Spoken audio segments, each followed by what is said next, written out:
Most people think that gangs are about loyalty, brotherhood, and power. But here's the truth: gang life is a trap.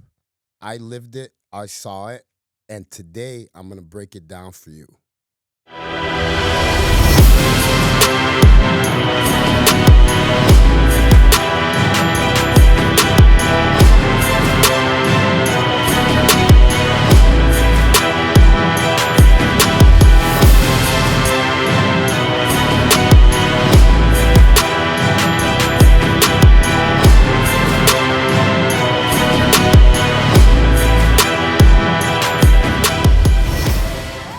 Hey, what's up, guys? JC here with Wrong and Strong, and today we have a special guest. We're gonna break down what just a different gang culture there is in Arizona to Chicago. I've talked about it before in my past videos. In Chicago, the organization of the gangs, the structure was very different compared to Arizona when I got here.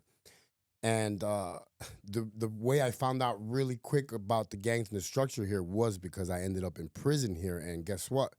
Once you end up in prison, you better figure it out real quick because that's the number one way that will get you beat up and stabbed if you don't know your lane while you're doing time with the organizations and gangs. I know in Arizona, bro, it's very different compared to Chicago. Um, I mean, can you break it down? Just you don't have to go into detail, but can you break it down? Like, is there white gangs on the street, or is that only a thing in prison? Like, how do they get down here?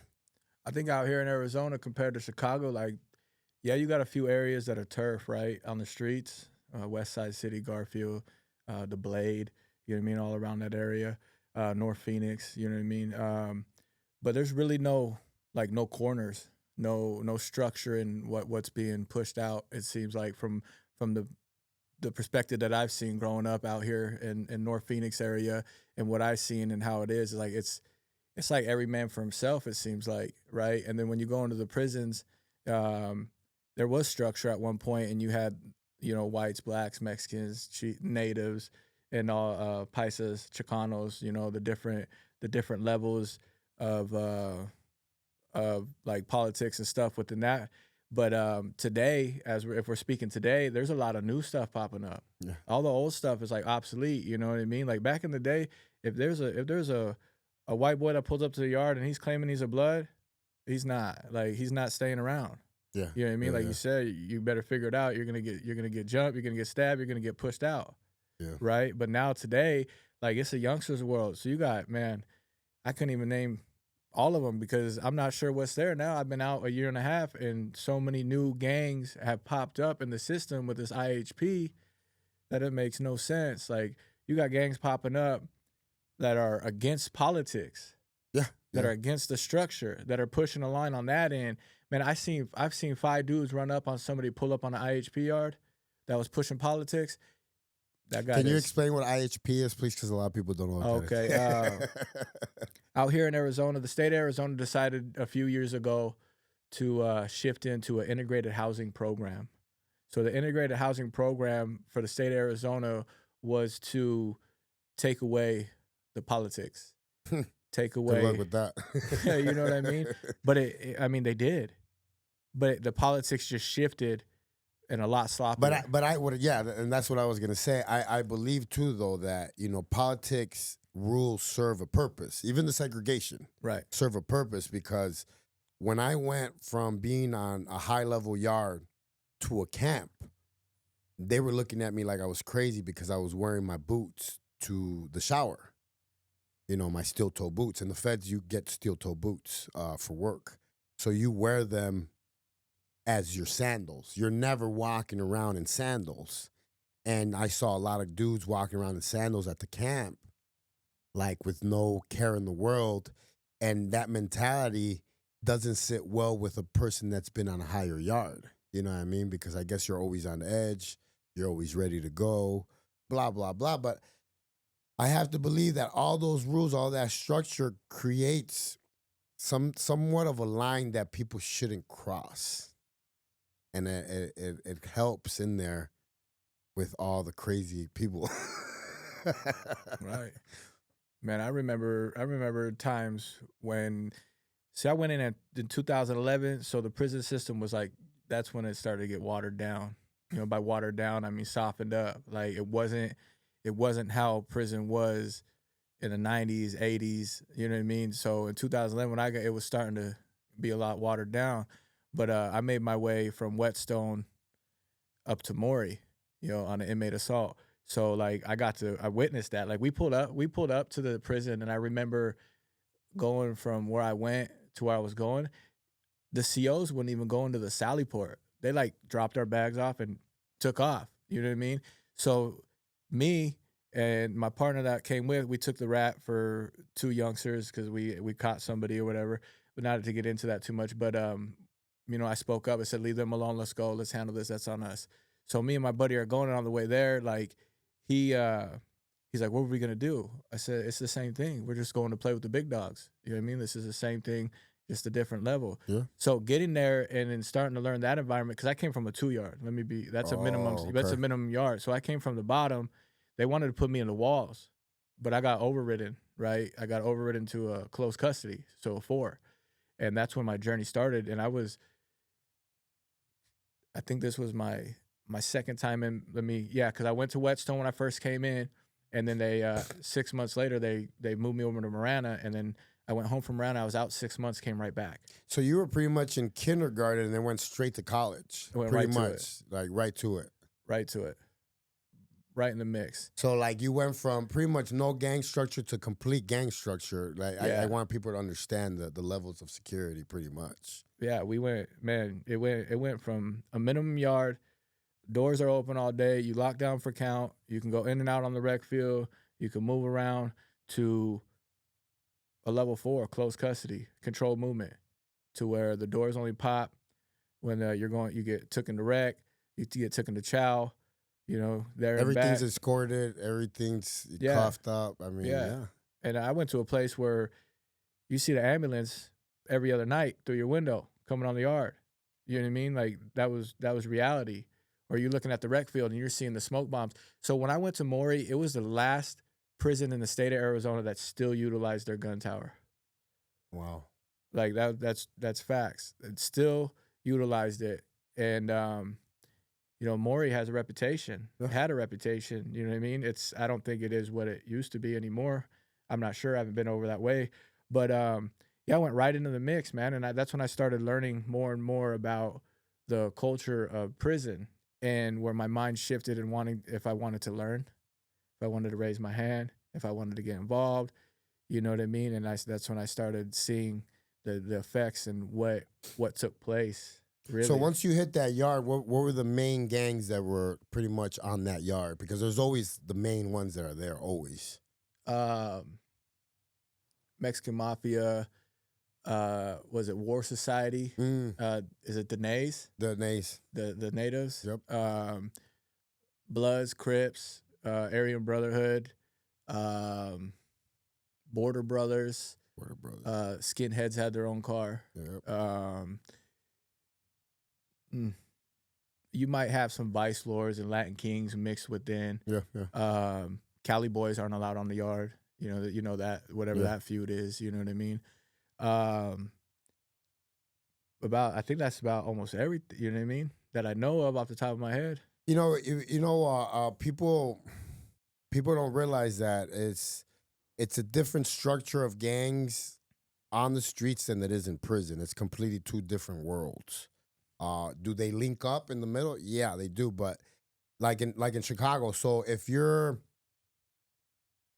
over there, it's either you're part of folks or you're people. Either you're riding with the 5-point star or the 6-point star. And on the street, you're fighting everybody. Everybody.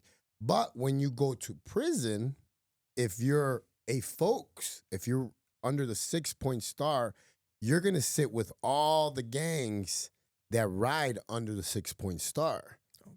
If you're a finball, if you're right under the 5, then you're gonna sit with all the gangs that sit with the 5.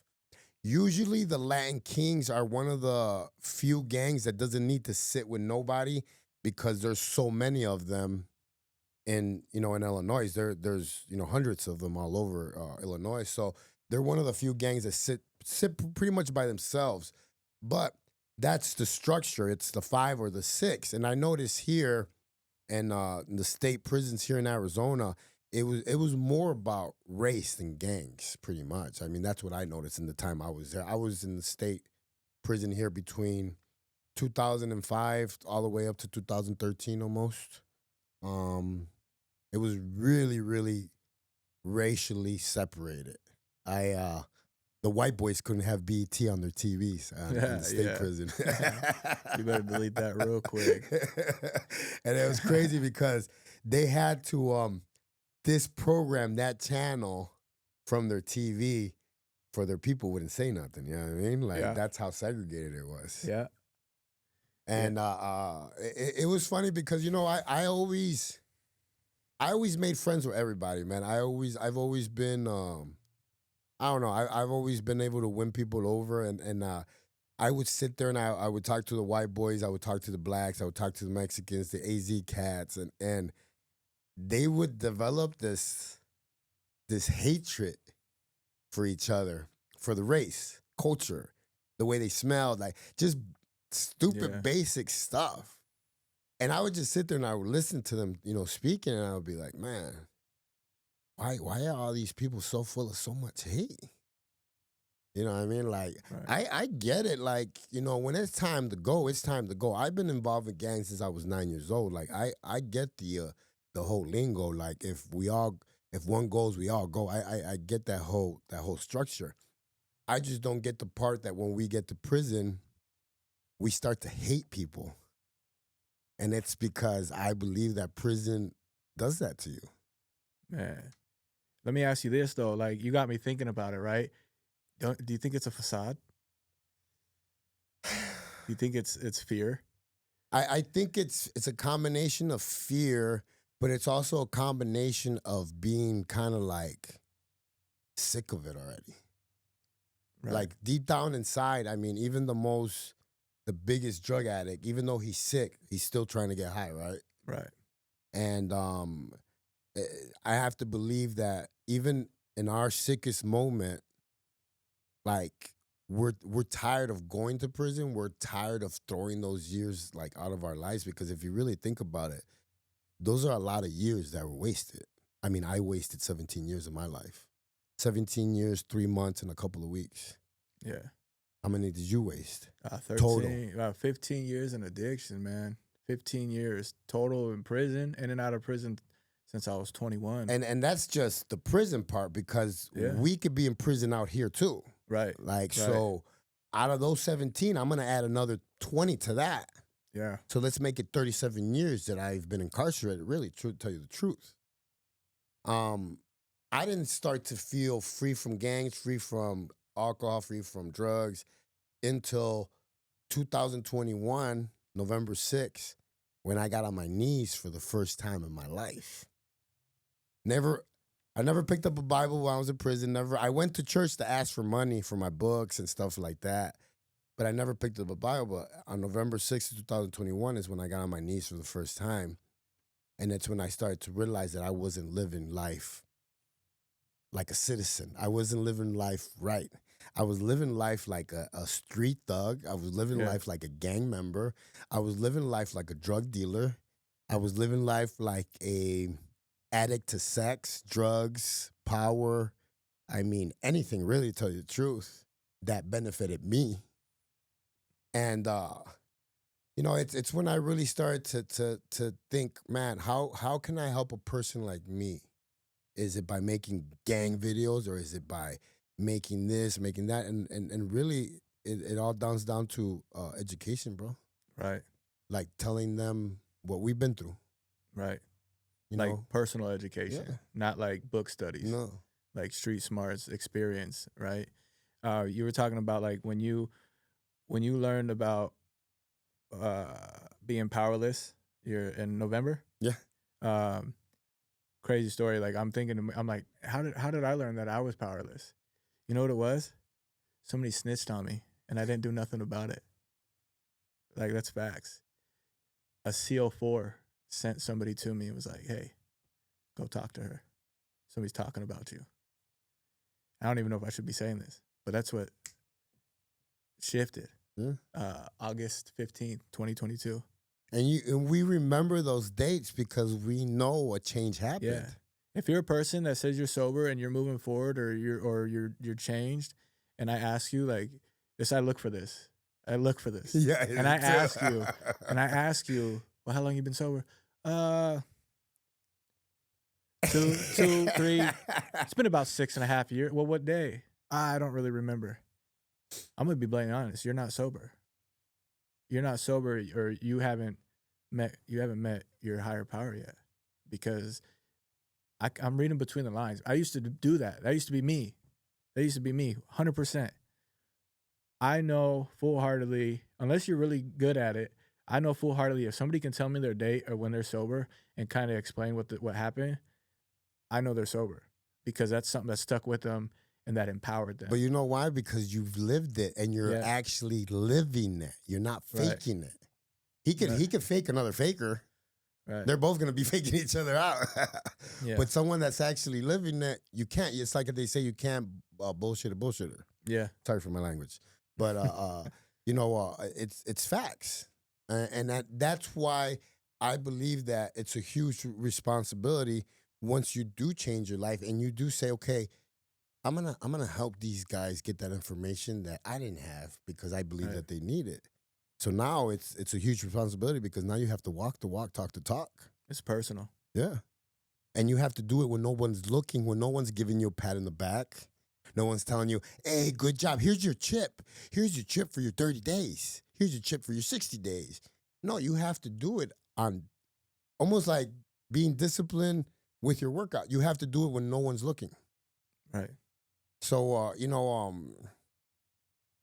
I absolutely love the structure in prison. I'm not going to lie, man.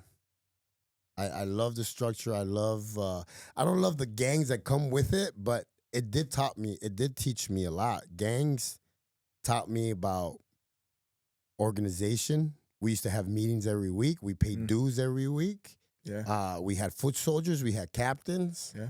We had the boss. And I always was one of the lucky ones, I guess you could say. I always rode around with the boss. I always rode around with the second in command. And I got to learn, I guess, the structure of it all. So when I hit the prison yard, I was kind of ahead of the game, I guess you could say. But it was all a facade because deep down inside, I was scared. I was scared. And I was just monkey see, monkey do. I was just acting like everyone else. That's why people ask me all the time, if you could, would you remove all your tattoos? And I tell them, yeah. If I could, I would remove all these tattoos because I would like to see what I was supposed to look like, not what the world made me think that I needed to look like. Because this is all camouflage, dog. This was all to fit in the jungle that I was fighting in. It was to blend in. Right. A sense of belonging. Yeah. You know what I mean? Wanted to be a part of something. Because when you go in, I think what happens a lot of times is, man, like my story is like 13 years in prison, addiction, 2 possession charges, 3 DUIs. So don't get twisted. I didn't do nothing. I mean, I didn't get caught for everything. But I didn't get sentenced to anything crazy, man. I got misconduct with weapons somewhere in there, you know what I mean? But I was sentenced to a few years for possession, a few years for possession, and then 3 different DUIs. And then like the last one was, I was looking at 15 and got 7, right? But that's my story. That's real. And then I went into prison, into a culture, even though you're around people all the time, you're not alone. Even in the shower, you are not alone. I'm not saying somebody's coming in the shower with me, because don't even. But what I'm saying is you're not alone, because it's stalls with curtains, right? You're not alone. It's like a locker room shower. It's a dorm setting.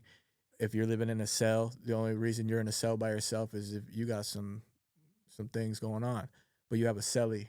You're hanging up a blanket to, you know what I mean? Yep. So I think a lot of people, I think what happened for me too was a sense of belonging, a sense of being a part of something, because even though I'm with people, I'm still alone, but then now I'm a part of something. Yeah. And then the way I think, like, I'm not boasting or bragging, and I'm not saying I was the baddest dude, I'm not saying that at all. But 9 times out of 10, people would come ask me questions because I'm a thinker. I'm a thinker. I don't like fighting, but I'll do it if I have to. Been there, done that, right? But I was a thinker. I had ideas. I had visions of, you know what I mean? Like, look how I'm moving today in my life because I think, so that was like my aspect of things, right? And how I got around and how I got involved Mm-hmm. with that life. And then you know, we were talking about, I'm still thinking about this, and you said like you got your captains, your generals, and stuff like that. It's not that out here. It's heads. It's heads. Like, and it goes like the whole state, each yard, each facility, each yard, each building, half a building, each pod, down to your foot soldiers, and then it's you know your what is it, 5 point Mm-hmm. and 4, 5 and 6. 5 and 6. My bad. Out here, it's not that. It's in line going to chow. It's white boys. What was it? White boys, Mexicans, Paisa, Native, blacks. That's how you walk to chow. And when you sit down, white boy, and you know what I mean? Same thing. And you don't cross in between tables.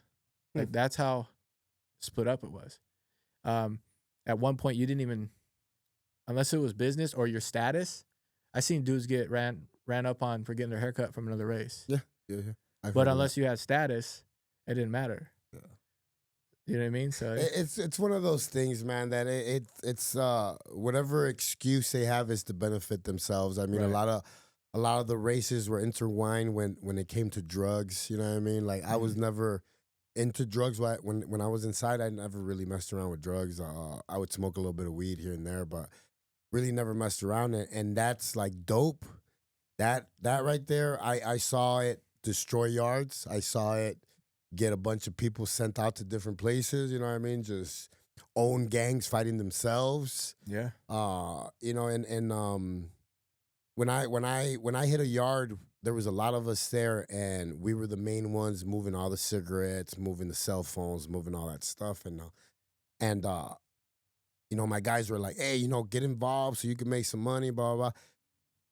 Me, man, I've always liked to do time working out, going to the yard. Like I was one of those dudes that spent most of his time on the yard.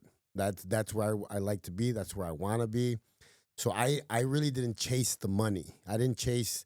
A lot of people chase either the money, the drugs, or the dirty pictures in there. You know, those are the You ain't three lying. like the three biggest things that they You ain't chase. lying. I or the telephone. You know what I mean? Like me, I was always chasing the yard, working out, and trying to eat better. So I was always stealing milk, stealing stuff from the kitchen. That was the way I did time. You know what I mean? Yeah. Always trying to get better like that. But I watched a lot of the homies, a lot of the white dudes that I did time with, the Pickerwoods when I was in the feds, just chasing that dope all day, man, all Yeah. day. And then, you know, they would gamble and they would. People don't realize that, you know, there's people in prison that spend thousands of dollars, you know, Oh getting yeah. high, playing poker, Yeah. um, just doing rough time. Yeah. So, yeah. That's the economy in there. I ran blackjack tables. I ran poker tables. Not I didn't sit there a lot. Like I was the type to get it, figure out who I'm working with, So, and so get it done. tell us what it is, because I always try to tell people, like, there's different hustles in prison. There's people that run poker tables. There's people that run numbers for the football games. Yeah. There's stores. There's I used to make cheesecakes. I used to sell milks for a stamp. I mean, there's all kinds of hustles in there. Explain to us the gambling aspect of the hustle, but how dangerous it is, because a lot of people get their wig split because of that. Oh yeah. It's so like for instance, I did a blackjack table, right? So it's ran bi-weekly. So you got each different whoever is involved gets a shot, right? Like me and my partner, rest in peace. He passed away not too long ago. Um we had a blackjack table and his thing was poker, right? But we were more of a we would go deal sometimes, but we were more in the background. And then we would have guys that we knew didn't really get nothing from the streets and get them involved. So they would deal for us, sit Yeah, and you give deal. them jobs. Right. And then we do a soft table. So if you sit down and play blackjack and you go down, what, $100 on same day, 40%. Next day, next day, 50%. If you don't come back, next day's 50. The next day's 60. And you hit store day, you don't pay, it's 100%. You know what I mean? I remember I had a guy one time like $1,400 on a blackjack table. You know what I mean? Back in the day on poker tables, like, yeah, if money's real, like that's somebody's livelihood. Mm-hmm. I don't care if it's poker, cheesecake debt, homemade cakes, whatever like if you are buying something and you know you have credit, you better stand on business because that person you're dealing with is probably going to come for you because that's all they have. Yeah. So back in the day, the tables were dangerous. Like I didn't really play much when I was younger. I would do poker tournaments, you know what I mean? Two Yeah. soups, you know what I mean? Get 10 people in, 2 soups or $3 buy-ins. That was my thing. We used to take bags home. You know what I mean? Splitting $50, $60 bags. Me and my partner, we would split, you know what I mean? Because we would win. But if you're going on a live table and you're going to play, like, you better make sure you have that money because they're going to, you know what I mean? Or even the table has to have the money because Even if the somebody table. wins. Oh, bro, it takes a lot. Like we had, there was a cold coffee store during softball times. You know what I mean? You're running a store, you're running food boxes. All underneath that, hidden is you're slanging. Yeah. But it's you got so many things that are in effect because really you're hiding something, right? To make all this other stuff happen. I mean, the poker tables is trading. You're not supposed to be doing any of this trading and bartering, but it got overlooked. It's a way of life in there, and I don't think they're ever gonna be able to ban that. It's They're like, not. you know, It's it's how people live. Like there's so much seclusion when you're in prison, and so much thing like less freedom. There's freedom taken away for you to live. Like you are told, there's phases in Arizona: phase 1, phase 2, phase 3 for the commissary, or certain things perks you can get. Not really. There's no perks. I mean, more food visits, stuff like that. Phase 1, $60 store a week. Phase 2 is 80. Phase 1 is 100. Come Christmas time, it doubles. So everything there's restrictions, right? And what you can have and what you can order. So it's like you're only letting us. I mean, I guess you're teaching us a budget. You know what I mean? If you look at it positively, you're teaching us the way of life out here and how to do things. But like for me, like that wasn't like I wanted to eat when I want to eat. I don't want to eat a soup. Like we made stuff, you know? I mean, that was one of the hardest things for me to do time when I didn't have none of my crew with me. Like when I got sent to California, because the feds, they move you around. They try to get you as far as they can from your home.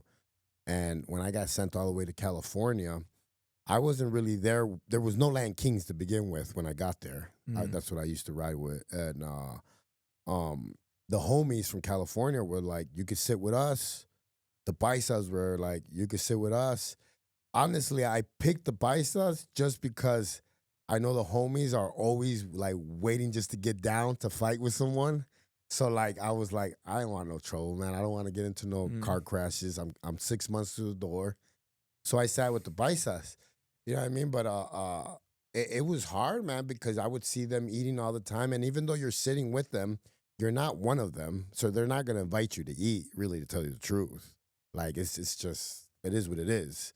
And I remember, man, being there, looking at everybody eating, and me being hungry. I was like, man, now I gotta go to the store, guy. Yeah, you don't want to go to the store, guy. You know, that's like the number one mistake you make in there is like going to the store, guy, because then you're in debt for double.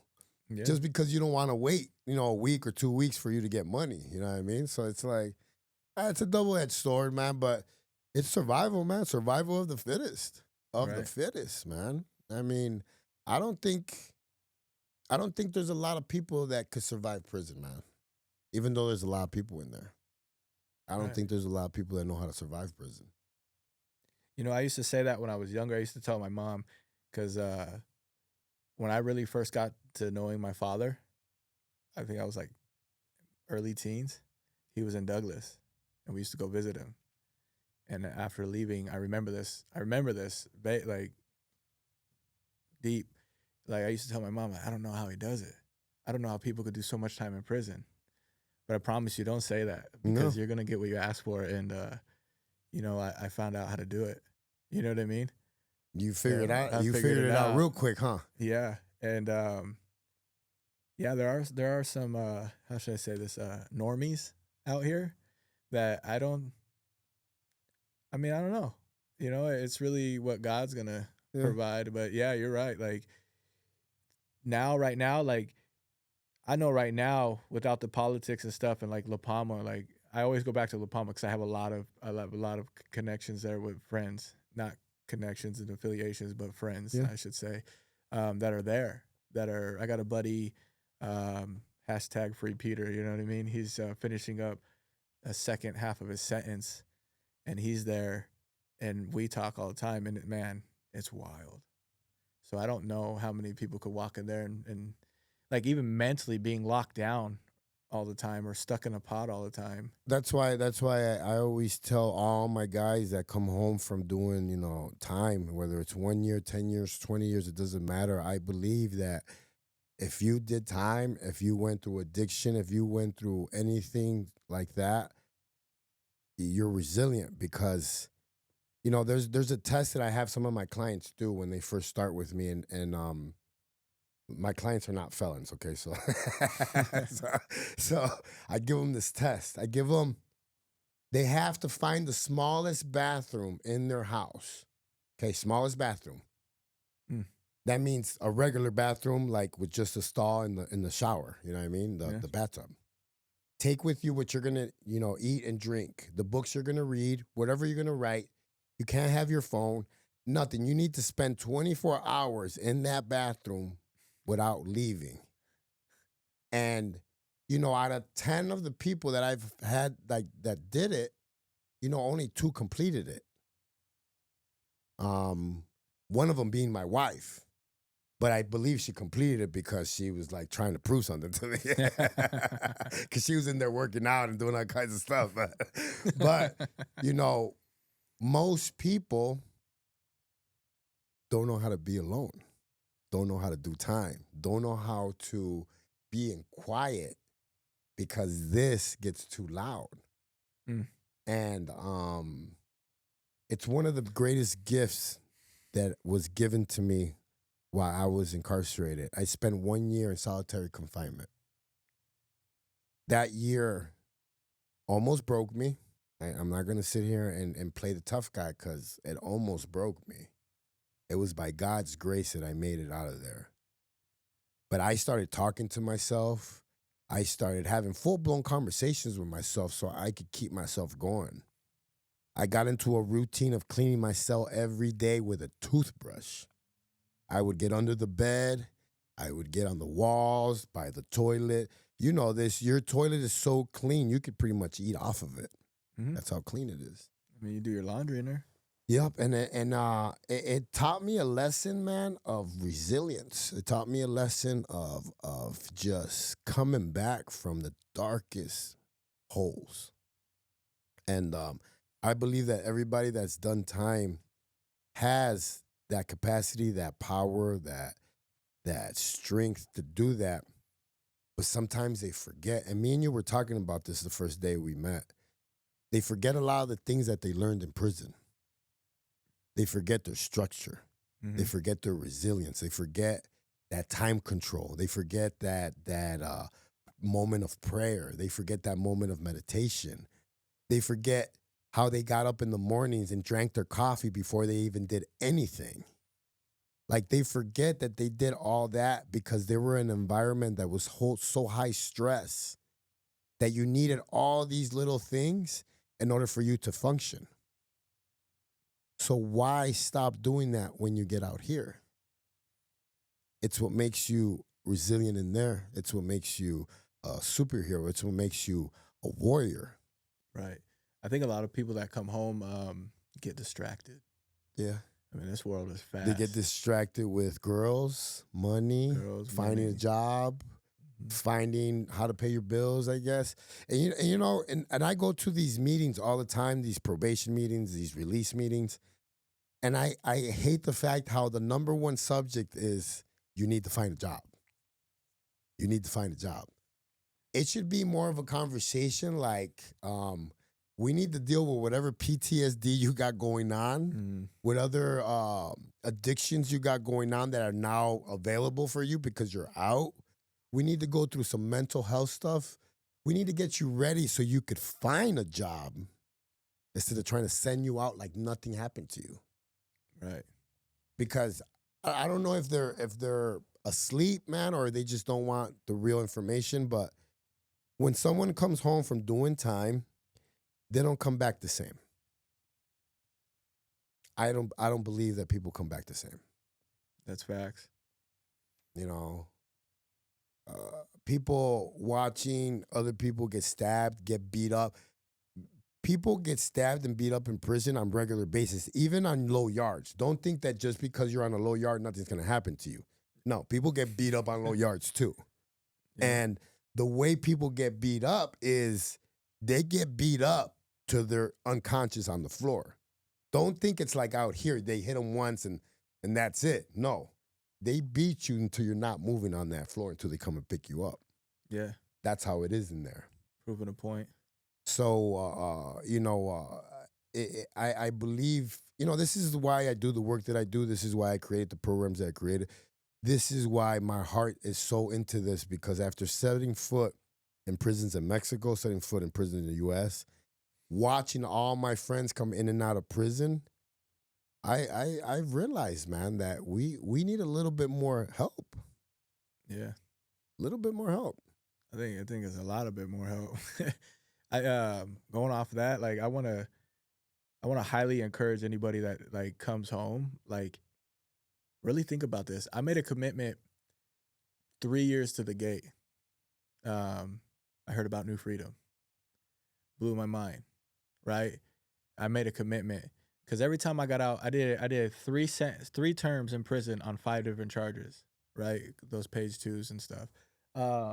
But I heard about New Freedom and what was happening, what they're creating, that they'd pick you up at the gate and they offered these services of reentry and some structure.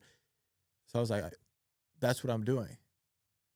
Because every other time I got out, my family was at there to pick me up. We go eat. I feel out of place in IHOP, wherever. I feel out of place at a family birthday party, with anxiety, right? Get up and walk out. My uncle followed me. I remember that one of the first times I got out. He goes, "You good?" I said, I'm trying to figure it out. And you know what? Those anxieties and that stress that was felt, like, just shift. Like, you know what? I got complacent. I got comfortable.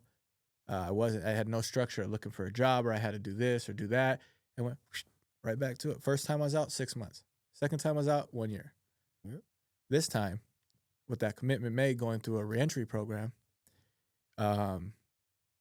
head down in my lane. I got support from family, but they begged me to pick me up. But I was like, no, they're coming to get me. I'm going straight there. Only place we went was Circle K. The driver, I wasn't even paying attention. I was in my own world, figuring it out. You know what I mean? I said, well, time to get real. I got out of the car, went in. Man, I don't even know what a chip in a credit card was. And trying to put it in there, anxiety. But what I'm getting at is when I went to New Freedom, I was able to keep structure because I thrive in structure, right? In a structured environment. So I was able to keep that structure. And even though I left prison with 33 certificates in programming, so I had a background of putting in the work, right? And understanding anything from triple P parenting to changing offenders' behavior to thinking for a change to self-study hygiene. I mean, I got good hygiene, but it was just anything and everything I could do because I know if you had one major program, you could possibly get a transition bill. I left prison with 15 major programs, right? And took the time to learn these. I did SAGE twice. I've done peer support training twice. I've done all these things over with no question when I watched other people like buck the system, right? But so I found an avenue of peer support and the BHT stuff, right? It blew my mind because my background was now my resume Yeah. in a positive way. So I put myself through a reentry, right? And I kept my head down and kept my mouth closed. I got a lot to say, but I'm a very quiet person. I'm sure you noticed that since we met we met, what, Tuesday? Like, I like to be quiet. Like, I'll joke and whatever, but I'm very quiet. But when you get me going, we can go, you know? So I kept my mouth quiet in class. The only person that knew me was my roommate that got out a week prior. You know, shout out to him. He's killing it too. But that was me and him. Gym every morning, doing the program, head down. And then when they called upon me, they're like, who's this guy? Like, interview mock-ups. Did all that in prison. Me going through New Freedom was a refresher. Yeah. You know, and they did an interview mock-up.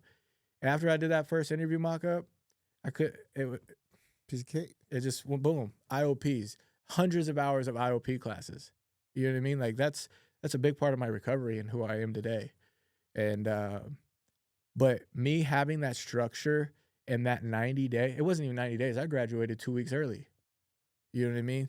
But me having that structure and a sense of those guidelines that prison gives you, like, that was never a thing that I'm aware of when I was first going through the system at 21. Yeah. But now how it is today, dude, I've been out a year and a half. A year and a half. And then that year and a half, you've accomplished more than a person would probably do in a lifetime. Right. If you really think about it.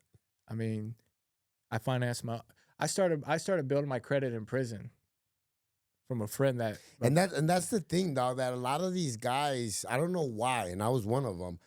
A lot of them have that mindset that I don't know who's put it in our heads, but I'll take care of it once I get out. I'll take care of it once I get out. I'll take care of it. Same thing with my child support. I got a letter, years. I was like, I'll take care of it when I get out. Well, I got out, and it was $200,000 worth of child support. That, I've got it down to $27,000 now. Okay. But, I was like, I'm never going to be able to pay that money. But it was those small things that I let get out of hand while I was in there. And that's like the number one thing I tell all my guys. If you have a license, anything that you have to take care of, there's a way to take care of it inside. Don't let it just like hang around until you get out. Even your driver's license, you could try and fix it while you're inside. Right. Tickets, courts, all sorts of things. Don't wait till you were lucky because I've been in New Freedom. I'm alumni. It's a nice place, man. It's a nice. I wish I was able to go there. You know what halfway house I went to? What? The one on Roosevelt and right there by the county hospital.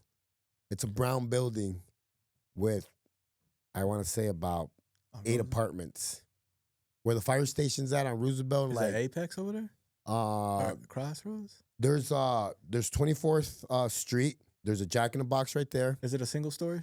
That White House right there, that's for the sex offenders. And then there's a block down, the brown house, that's the federal halfway house, right in front of the fire station on Roosevelt.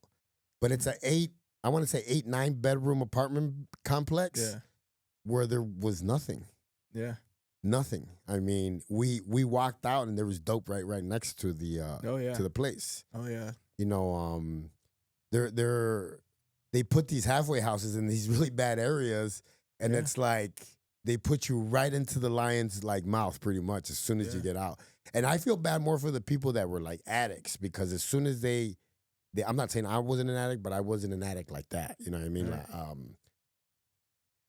They would put them in these environments, and the first thing the guys would think about was the dope, because it was right there, right next. I mean, you could literally put your hand out the window and you could get it pretty much, And I feel like they would set them up for failure. You know what I mean? Like putting them there. But that New Freedom, man, is man. I mean the Chaw Hall, the way they buried the Bibles and all that stuff. I mean, it's. I still go back. Yeah. It's a good place, man. It's a good place. It was a blessing. I want to say something. I haven't always been this way. You're talking about the guys that are slacking. Like, I'm gonna be blatantly honest. I was 21 to 27 years old, I didn't care. I was in and out. I did not care. I was selfish. I had no interest. My time at Maury, I didn't even have a visitor talk to my family. I was in the mix, and I didn't even have a bar of soap in my cell, right? I went through that. But, like, to where I am today, like, that word resilience keeps ringing in my head. Like, it's been a journey of resilience, and it reminds me of, my buddy House. He's a Vice Lord. Mm-hmm. Um, Super cool dude. I got to do a lot. Being with him on the yard, like, I got to do a lot of programming with him and get to listen to him talk, and so thankful for that. Because he's the one, like, I knew what resilience was, but one day after my mom passed, he's like, "You know what, Bobby?" He goes, "You need to learn what resilience is." And I've been chasing that. I've been chasing it since that day. Mm-hmm. And, like, it's just everything's starting to fall into place. And, like, for me, all glory to God. Like, it's been blessing after blessing, door after door. So, but yeah, I just wanted to say that, like, I used to be that guy, man. I didn't care. I didn't show up for the workouts. I didn't care. I love working out, but now I'm in a season of getting back into it. You know Yeah. what I mean? Like, cause I'm not perfect, but, like, this world is fast and people get distracted. I would say my distractions are on a personal level of, I do have a job, I do have an apartment, I do have a car, I do have responsibilities now. So it's working on time management so I can get back to those uh, traits or stuff that was instilled in me from prison. Yeah. You know?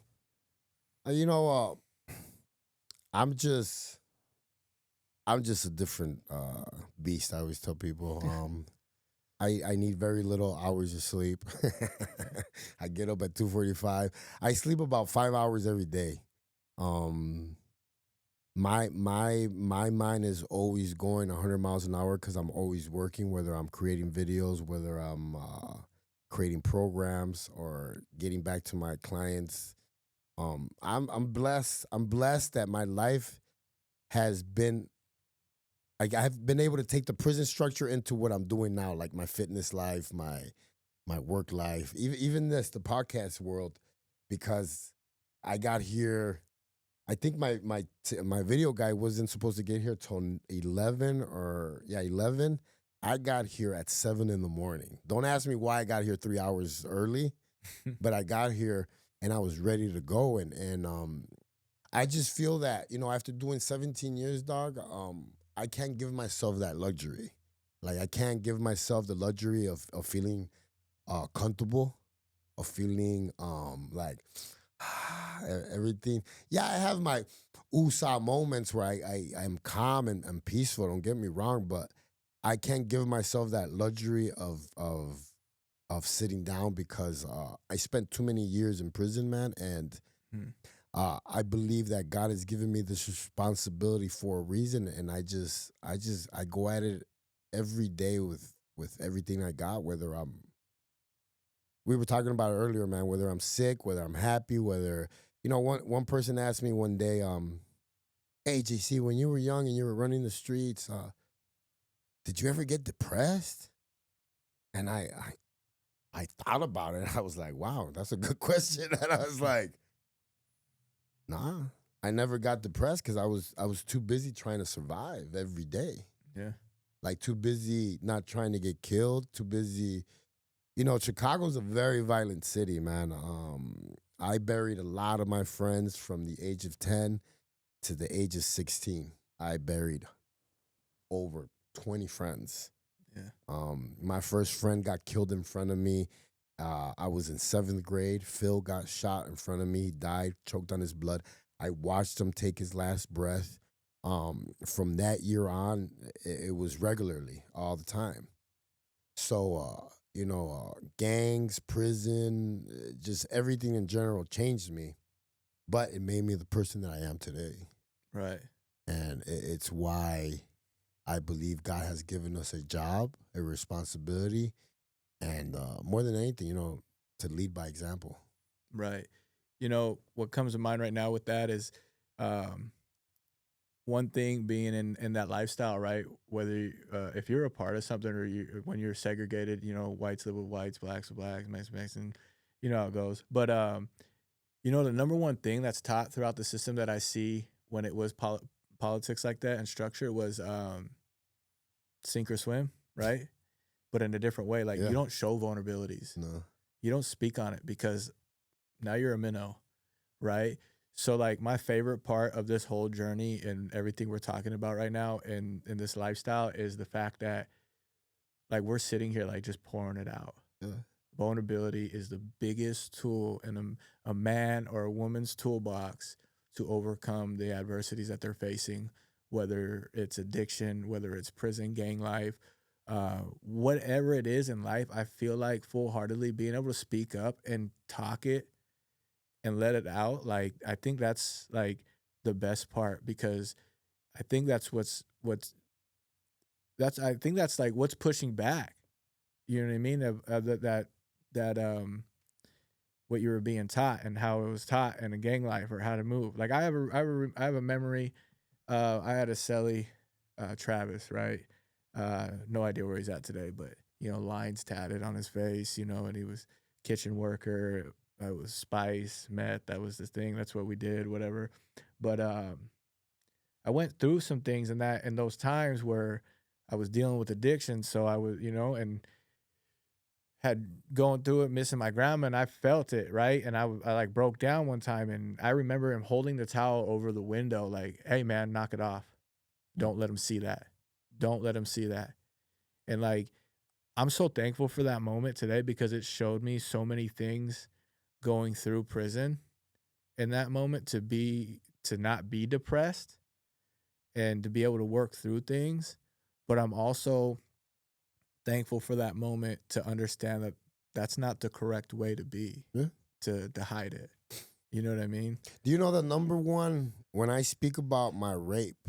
Because I was raped by another male when I was young, my uncle. When I speak about it, I get some of the toughest tatted up guys. They wait till the end. They come up to me and they're like, "Man, JC, I've never really talked about it, but boom," and they let it out. And it took me so much to be able to talk about it without crying, without feeling a certain way. Um, but that's the number one thing that gets all the guys when I speak at the prisons. They'll wait to talk to me and they'll be like, "Hey, that thing that you said," and they're even afraid to say it Yeah. because they're afraid to touch on it again. But I talk to them so open about it that they feel refreshed about it because now they know that it's okay to be vulnerable. It's okay to say. How else are you supposed to let that poison out Right. if you don't open the door? It's like it's like us farting in here and expecting for the smell to go away if you don't open the door. Yeah. You know what I mean? Yeah. Yeah, eventually it's going to go away, but who knows? It might stay lingering for years. Right. But if you open the door, it's going to go It's away. gonna go away. Right. Yeah, I think that's it's like if you let something just fester on your chest or inside, like you're gonna create that resentment on your own. Whether it's going through what you went through, whether it's going through me and my loss or my addiction problems, or what any individual's ever gone through in their life and it's held inside, like you're gonna feel that. I know you know what I'm talking about. It's like when you gotta stand on business with somebody and just act right because of the situation, and if there's this in line and you can't say nothing, like you're gonna have Yep. that tight feeling.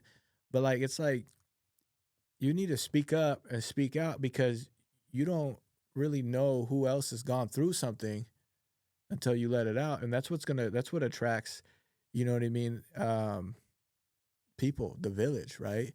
I didn't do any of this stuff by myself. I got a lot of accomplishments I did by myself. Yes, all my accomplishments are on me, right?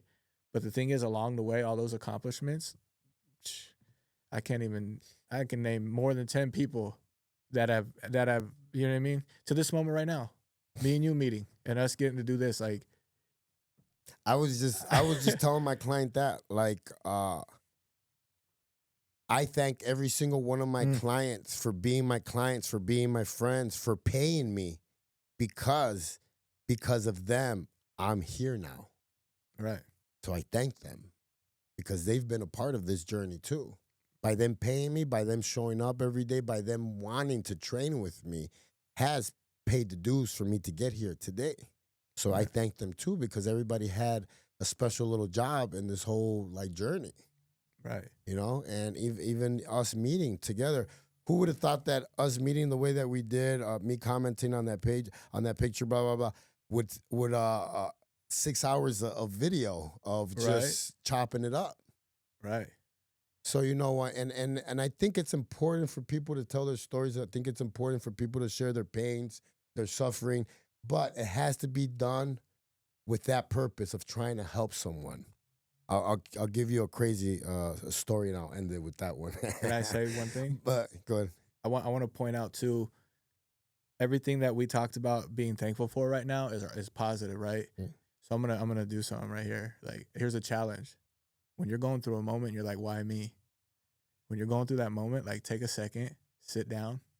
Your higher power, for me, God. Mhm. Why not me?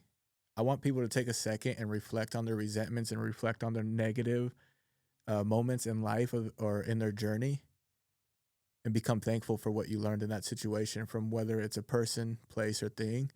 Like, take a moment to understand and process those negative moments and what was the lesson learned out of it, and be thankful for it. Because in those moments is where we're built. That's Yeah. adversity, and that's where you overcome, right? So, like, for me, I promise you, I'm going through things. You know what I mean? I'm living life to this moment. You know, tomorrow it's, the next day, but like, that's what I do every Mhm. day. If it's a bad moment, all right, God, what are you teaching me? What's going on right now? Thank you. I'm thankful for this moment. I'm happy. But I wanted to challenge people to that. I wanted somebody to hear that because it's so Yeah. critical. Yeah. So, It is. It is. You know, and it was like I was telling you, there was a time where I used to share my story, but I would share it as a victim. mm, I would share it so you could feel sorry for me. I would share it so you could feel bad for me. But there was no reasoning behind it. There was no I don't even know why half of the time I wanted to feel like a victim, to tell you the truth. And it wasn't until one time I had picked up this new client. She was a psychiatrist. And I told her my story. And she looked over at me and she said, "Why did you share that story with me?" But she said it like with like an attitude. And I was like, I don't know. To like She's like, "Do you want me to feel sorry for you? Because I don't." And I started getting in my feelings. I started getting mad. She was like, "The next time you share that story with me, make sure you share it with me with a purpose." mm. And she left. And I remember cursing her out. I remember like calling her every name in the book, Yeah. just everything in general. And I remember going home that day. And I'm not a very educated man. I went to third grade. I got street college. Yeah. I went home and I started thinking about it. And I was like, wow, I've been lying to myself for 43 years because I was already 43. I was like, I've been telling that story wanting people to feel bad for me. And from that day on, man, like I promised myself that I was going to tell my story, but in a different way. And don't get me wrong, I'm far from perfect because I still ended up going back to prison in 2016. I got violated, blah, blah, blah. I went away. But that thought started bouncing around in my head. And I started thinking, I was like, man, how can I tell my story to help people instead of trying to make them feel bad for me? Mm. And that's when everything started to change, man. Wrong to Strong was born. Um, just even the way I started treating people started to change. And that's why when I met you, I was intrigued with your story. I wanted to learn about you because you were like the first person that I was gonna like learn from that way. Mm. So yeah. I'm excited about it. Definitely. It's I sit here, right? Like you remind me a lot of my buddy Rob. He's coming home in October. Can't wait. Older guy. He's probably gonna hate me for even talking about it. Like, he's quiet. He's an old biker dude, and you know, I was talking this morning right after I text you. Hey, where what's the location? I'm on my reading my app. Every morning we talk, or he calls me throughout the week, and you remind me a lot about like a lot like him, right? And then like for me, it's hard to connect with people sometimes, but I mean, I connect. Don't get me wrong. For instance, like when I talked about my recovery and 33 certificates, like that's like my like that's rare in what I'm about to say in recovery because dude, I've been through a couple sponsors and I just started 12 steps for the first time ever. Mm-hmm. But I've got on the 15th of this month is 30 months clean and sober, right? That's not white knuckling it. Like I've been released of that. But so like for me to connect and be open like how we're talking right now and like in certain avenues, it's difficult for me because it's hard to connect with certain people. So like when I already knew the minute, you know what I mean? When we met, like it was like, okay, I'm gonna learn a lot from this guy right now. You know what I mean? And it's those moments where I know that I'm going to that it's gonna come back and forth. You know what I mean? Sure. So like I'm very thankful and feel like this was another door of God. Like I want to point that out, like the signs of God, like opening doors to where we're sitting right now. Cause like I'm sitting here talking with you and I'm like, I'm really sitting in here right now. These are things I talked about 4 years ago in prison Yeah. with Peter that I was telling you about. Like everything I'm doing today are things that I talked about years ago, and then I keep doing the next right thing. And like these are things like I got a 2-bedroom apartment now, and one of my goals is to turn that extra room into a podcast. Don't waste your money. Just come here. You know? Give me your money. But like that's crazy. Like you know what I mean? That's one of my goals, like active goal. Like right now there's a desk. I'm like barely it's a desk that was given to me, 2 screens that my co-founder, I do extra side work for her and stuff that she sent over to me. And like there's an Amazon bed. It's a twin, it's a prison cot in my spare room. That's where I started sleeping on that. Now I'm a California king, no bragging, but but what I'm getting at is like I'm in the process of figuring it out and learning what we're doing right now. So like I'm sitting here like reflecting and like just trying to not trying to understand, like I understand, like I'm understanding, and I feel more spiritually connected in this moment right now than I ever felt in my life. You know? Bro, some people get to see like some people get to do like God's work, right? And plant seeds, and like I tell people all the time, I'm very blessed and lucky that I get to see the seeds planted, the work like happening right in front of me.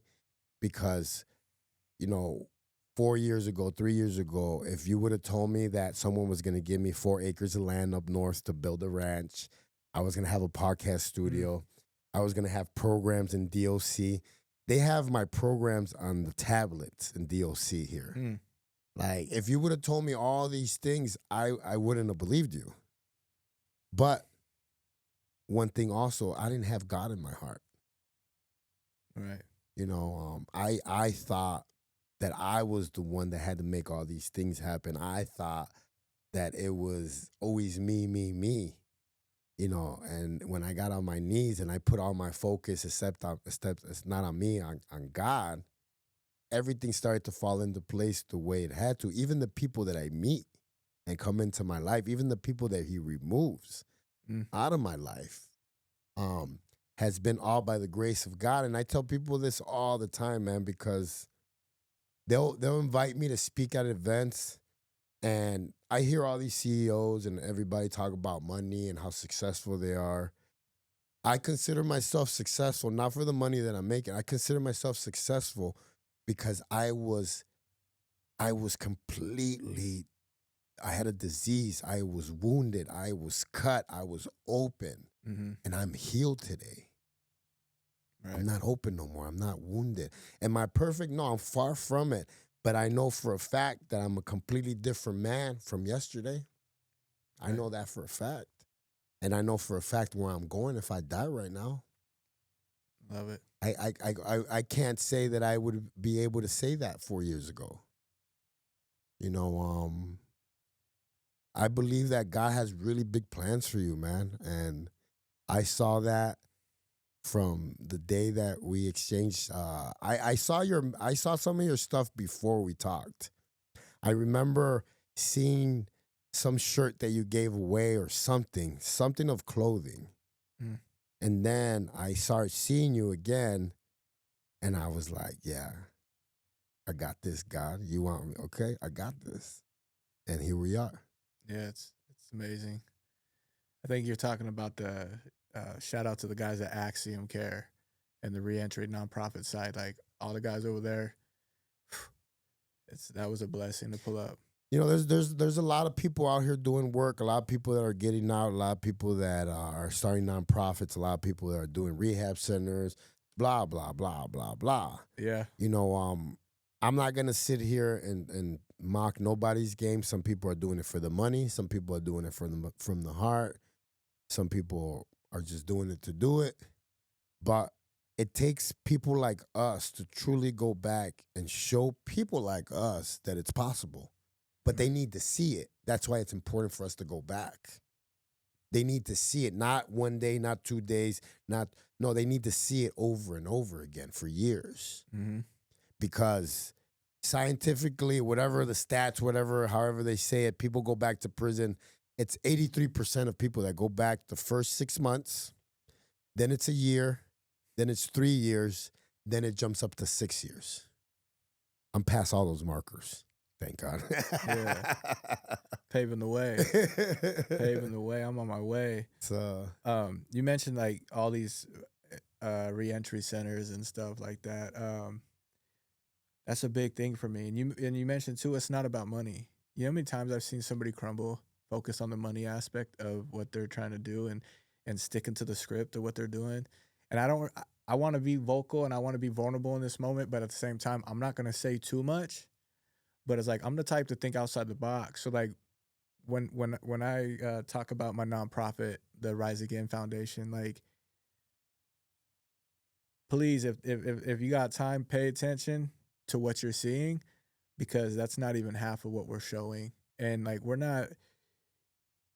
trying to do, man, outside the box to the fullest. And I'm super excited, man. I've been blessed on the topic of me and you mean like I met Lindsay through a donation. I posted on Facebook for art donations for a art class when I was in the shelter for Community Bridges, mm-hmm. and that's where we met. Right, that's where we met, and we'd known each other for almost a year now, and we talked for a little bit, and then we crossed paths again. Then we had a bigger conversation, and then now here we are 8 months later, and like to see the ideas and stuff that we talked about and putting a plan in and just to follow through to see the growth and the experience that it's been insane. And I say it because that's how we met was off a donation and like it just blossomed. Like, I was texting with her a minute ago, you know what I mean? Telling her about what's going on. And she just locked in some stuff too. And it's just, I like to point that out. Like on the topic of God opening doors and stuff. Like that's how my life's been in the last year and a half. Yeah. And it's just been amazing, been such a blessing. But with all the reentry centers and everything going on, like we're just really trying to set apart from what you're seeing, right? I think you've become a big inspiration on what I'm getting ready to shift into and figuring out what my angle is to be able to do it, to be able to do reentry and recovery, but stay away from it. Yeah. So I'm not in the mix of it. You mean all due respect to everybody out there doing it and what they're doing because they're making a difference, right? Yeah. But I was told by a very good friend of mine that's never coming home. He snatched me up one day when he see me relapse and he's like, "Don't be a loser. Don't be a effing loser." That really stuck with me. And he also taught me how to stay in my lane. Yeah. Whether that lane does not look like A, B, or C. Yeah. And it doesn't really matter what anybody else thinks because everybody's journey is different. Yeah. So like that's like my main focus right now and like trusting the process. And the biggest thing, it's not about money. and it's taking it slow. Like we chat outside of this, and the last time we're hitting points. I'm just like, damn, like this guy's reading my mind right now. You It's you crazy. gotta take your time, man. You gotta something that's worth building is gonna take time. It's gonna take effort. It's gonna take. I mean, like I tell all the guys, like you didn't become a killer overnight. It took you some shootings. It took you some going to jail. It took you some training. So don't think you're gonna get it right away. Yeah, I mean, I tell people all the time, I had to teach myself how not to be a criminal. And people make fun of me all the time, but like when I came home from prison, I started from scratch to the point where I would press that button to walk, and I did not cross the street until that sign said walk. yeah, I started from scratch. And that's the only way I knew that I had to teach myself because nothing else had worked for me. So, with that being said, a year later, I'm driving. There's a no turn left where my condo's at. And for a year, I would take the turn. So what? It's a no turn. I'm not killing nobody. I'm not selling drugs. It's a soft crime, right? No, wrong. It's a law. And you're supposed to follow it just like yeah. everybody else. After a year of looking at that sign and taking that turn, I remember I looked over at my wife and I was like, I'm going the long way this time. And I took it, but it took that year of me feeling guilty. It took that year of me thinking about it to learn and not do it. I don't do it no more. Yeah. But this is where I mean where you can't throw in the towel just because it feels uncomfortable or it feels different or it just doesn't feel normal to you. You have to start somewhere. Right. And that's where a lot of people fall short is when they're uncomfortable, but they don't realize that's where they get their most growth. Exactly. You know what I mean? And that's and people tend to like have comments and opinions, and that's cool. By all means, please do, because I like hearing about it. And positive, negative, however, it's cool because that's what it's all about. But like being able to come from a background of what we're talking about today, the gangs and stuff, be having that background like integrated into my life, into your life, and to see that you got two individuals right here, right? And we both have the same type of mindset of thinking of the generals or the heads or whatever it is, and what those rules and politics were. Like being able to incorporate that and what's going on right here. Not a lot of people are doing that. Yeah. You know what I mean? To be able to like, it's crazy because I talk about this to people that I'm close to a lot, and they're like, "Well, what drives you? What are you trying to do?" I said, "Okay, I've had long conversations, probably with 5 people, maybe a little more, but like that have actually listened to like what my vision was. But to sit here and like realize like our visions are like coming aligned when it comes from gang life to society. Newly released citizens is what our term is, right? We're not ex-cons, we're not ex-felons. You are paid for your debt. You're right. done. We're newly released citizens. I mean, give me about 26 days and I'm fully released citizen, right? No more parole. But the vision of utilizing what you learned and how you moved and how you were manipulated, that's important to say. How somebody else manipulated you to go get their bag, to go sell their dope, to go put in work, to go send a person off the yard and potentially ruin that person's life.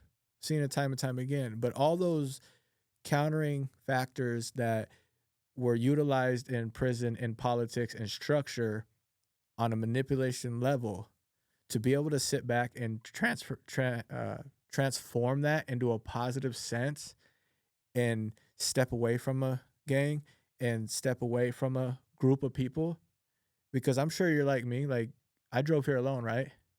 I went to a Christian concert last night, hip hop Christian artist last night.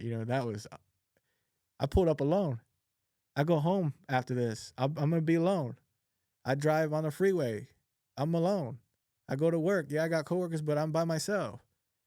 Like, I'm not seeking attention in different aspects, and it's just I've been able to pull back away from wanting that life of being involved or, that craving of in the wrong way of being a part of something. Hmm. But now I'm alone 95% of my time, and I'm more involved in life than I've ever been. So, like, just to have that vision and outlook of utilizing what I just went over for a positive, I think that's gonna be a game changer when it comes to reentry Yeah. recovery for individuals. Because I'm not seeing it anywhere. Do you know that's the first chapter of the USP Max course is learning to be alone? Because, and it's crazy because just like you said, everybody used to tell me, you need to learn to be by yourself. And I used to be like, I've been in prison my whole life, but I wasn't alone. Just like you said earlier, you're Right. not alone. Even though you feel like you are, you're not. Never. So you actually have to learn to be by yourself when you get out. Mhm. And that's the biggest factor on my course. It's the number one chapter because after I was married to my wife for, we were together for 4 years, we separated. I was a mess. Yeah. I didn't know how to function because I had loved for the first time. I actually had a girlfriend, got married, did the whole thing, and now I was by myself. I didn't know what to do. I was losing my mind. I wanted to go back to prison. It was crazy because it set all these factors up.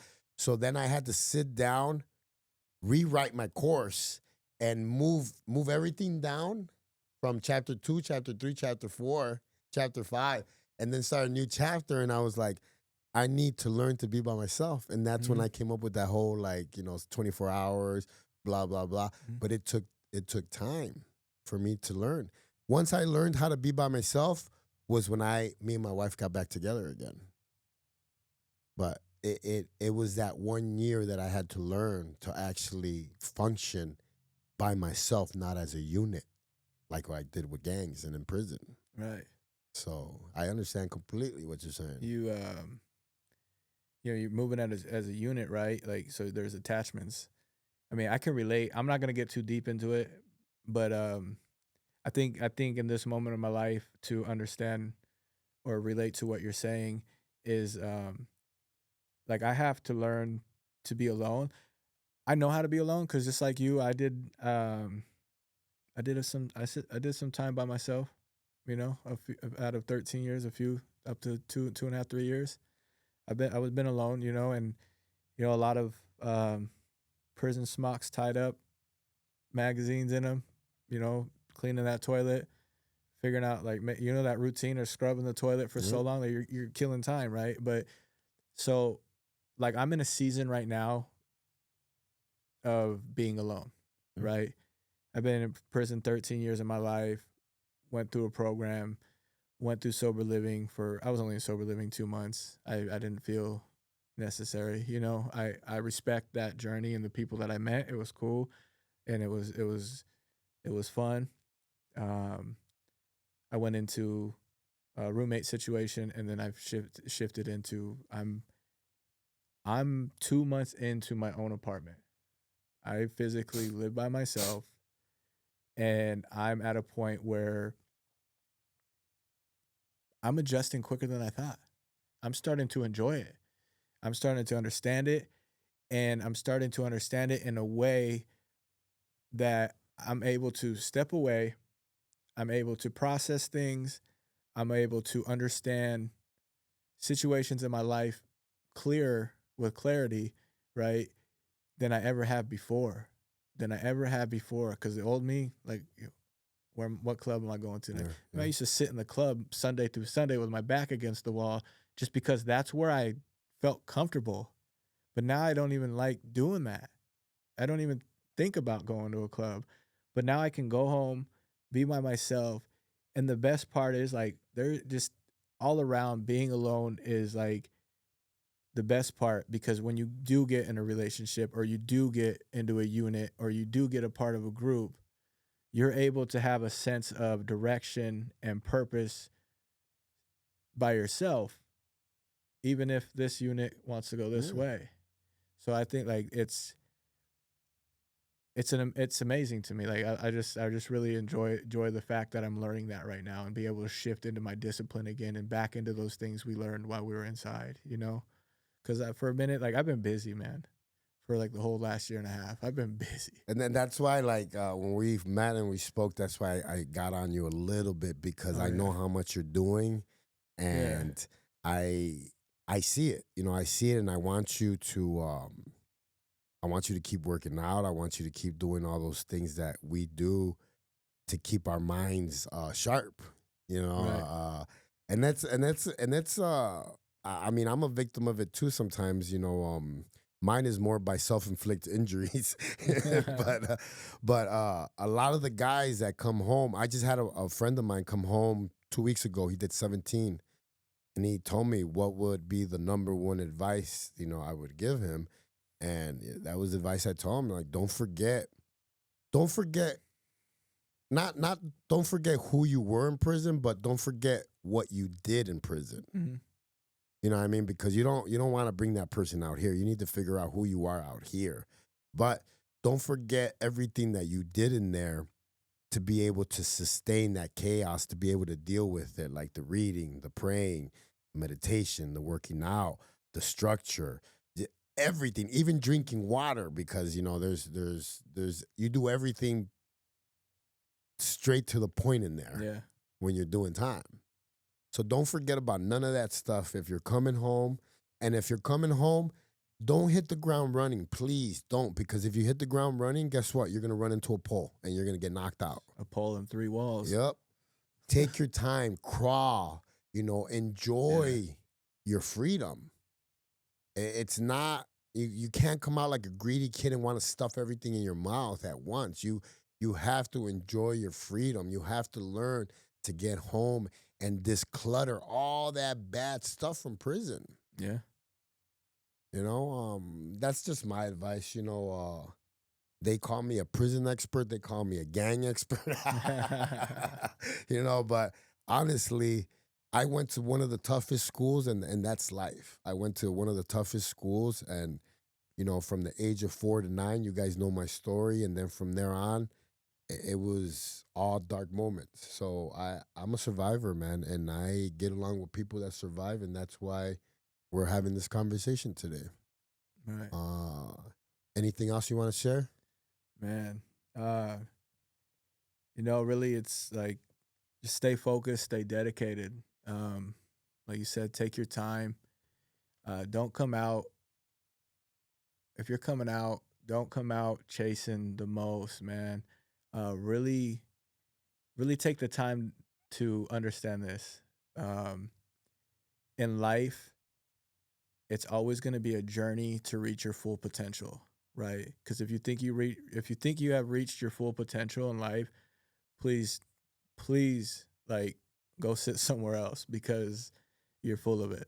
I'm gonna be blunt, right?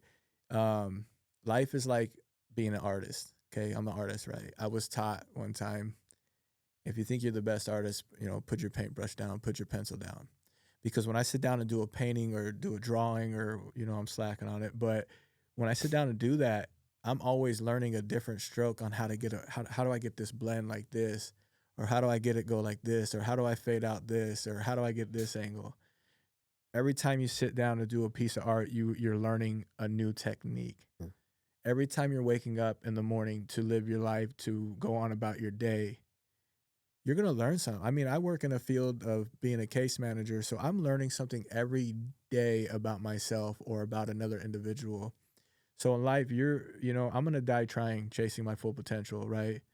So stay focused, stay dedicated, and make sure to take the time to love yourself like you've loved another person, like you loved a drug, like you loved your when you were young, your time in a gang or your time in prison or your like you love your Dr. Pepper or your TV show, like whatever it is, that one thing in life that you love unconditionally, openly, and just can never lose it. Figure out how to shift that love towards yourself and love yourself because you're worth it. And you never know who's paying attention. I think you said that to me Yeah. the other day too. Who's paying attention and what type of blueprint do you want to be for the next man or woman in your life? So for me, it's no days off, and I'm gonna just keep going. All right, guys, you've heard it here first, Yeah. last, all the time. Wrong Strong is all about change. It's not. We're not looking for perfection. We're looking for just that constant, just walking, just constantly changing, learning, wisdom. All that comes with time, and we're gonna share it here. We're gonna have different guests. We're gonna have just different topics, and I hope you guys enjoy this new chapter because now it's on a whole different level. Now it's like we have a studio to send this out every day. So stay on the lookout, stay tuned. Um I have to say it because everybody's asking me to say it. Súbanse a la Suburban. That used to be my old opener. Let's get it, guys.